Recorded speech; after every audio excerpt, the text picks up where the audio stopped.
ഞാനിപ്പോൾ വായിച്ചുകൊണ്ടിരിക്കുന്നത് എം മുകുന്ദന്റെ എന്റെ പ്രിയപ്പെട്ട കഥകൾ എന്ന കഥാസമാഹാരമാണ്.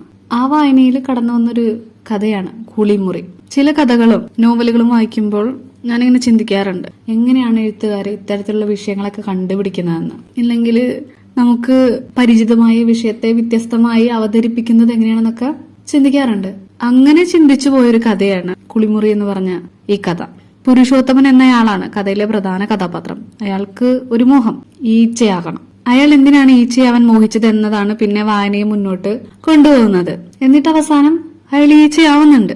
ഇതിനു മുമ്പ് ഒരു മനുഷ്യൻ ഈച്ചയാവുന്ന ഞാൻ കണ്ടത് ഈച്ച സിനിമയിലാണ്. അതിൽ നായകൻ അപ്രതീക്ഷിതമായിട്ടാണല്ലോ ഈച്ചയാവുന്നത്.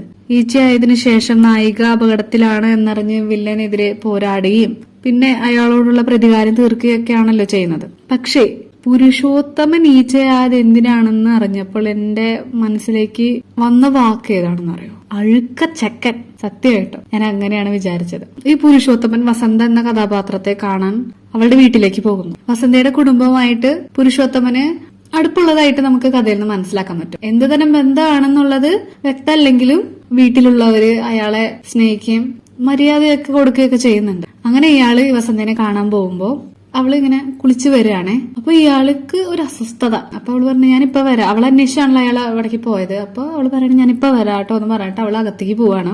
ഇയാളപ്പോ കുളിമുറിയില് ഒരു ഈച്ചനെ കാണും. എന്നിട്ട് ഇയാളിങ്ങനെ പറയണം, ഓ എന്ത് ഭാഗ്യം ചെയ്ത ഈച്ചയാണ്. എന്നിട്ട് അതിന്റെ റീസൺ അയാൾ പറയണം, എന്ത് ഭാഗ്യം ചെയ്ത ഈച്ചയാണ്, എല്ലാം കാണാൻ പറ്റിയല്ലോ. ഇവിടെ എത്തിയപ്പോഴാണ് ഞാൻ വിചാരിച്ചത് അഴുക്കച്ചക്കൻ. ഈച്ചയോടുള്ള അസൂയ കൊണ്ട് അയാള് കത്തി ഉരുകിയെന്നാണ് പറയണത്. വൃത്തികെട്ട ഒരു മനോഭാവമുള്ള ഒരു കഥാപാത്രം. അങ്ങനെ ഇയാൾക്ക് ഈച്ചയാവണം. എന്നിട്ട് ഇയാളെന്ന് തൊട്ട് പ്രാർത്ഥിക്കുകയാണ് ദൈവത്തിനോട്, എന്നെ ഒന്ന് ഈച്ചയാക്കണേ ഈച്ചയാക്കണേ. ഇയാള് സർവ്വചരാചരങ്ങളോടും പ്രാർത്ഥിച്ചുകൊണ്ടിരിക്കുകയാണ്. അപ്പൊ എല്ലാ ജീവികളും എല്ലാരും പുരുഷോത്തമൻ ഈച്ചയാക്കാൻ വേണ്ടിയിട്ട് ദൈവത്തോട് റെക്കമെൻഡ് ചെയ്യാണ്. അങ്ങനെ അവസാനം പുരുഷോത്തമൻ ഈച്ചയാവും. ഈച്ചയായിട്ട് അയാൾ അങ്ങനെ വീട്ടിലേക്ക് പറന്നു ചെല്ലാണ്. പറന്നു ചെന്നിട്ട് ഈ ബാത്റൂമിൽ കയറിയിട്ട് അവിടെ ഇരുന്നിട്ട് ഇങ്ങനെ കാത്തിരിക്കുകയാണ് വസന്ത കുളിക്കാൻ വരാൻ വേണ്ടിയിട്ട്. അങ്ങനെ അവള് വരും. അവള് തലയിലൊക്കെ എണ്ണ തേച്ച് അങ്ങനെ റെഡിയാവും. പിന്നെ ഇയാൾക്കൊന്നും അറിയാൻ കഴിയില്ല, ഒന്നും കാണാൻ കഴിയില്ല. കാരണം ആ ബാത്റൂമിൽ ഇരിക്കുന്നുണ്ടായിരുന്ന, ആ ബാത്റൂമിന്റെ ഒരു കോണിൽ ഇരിക്കുന്നുണ്ടായിരുന്ന പല്ലി വന്ന് ഇയാളെ വായിക്കകത്ത. കഴിഞ്ഞു, കഥ കഴിഞ്ഞു. ഇതാണ് കഥ.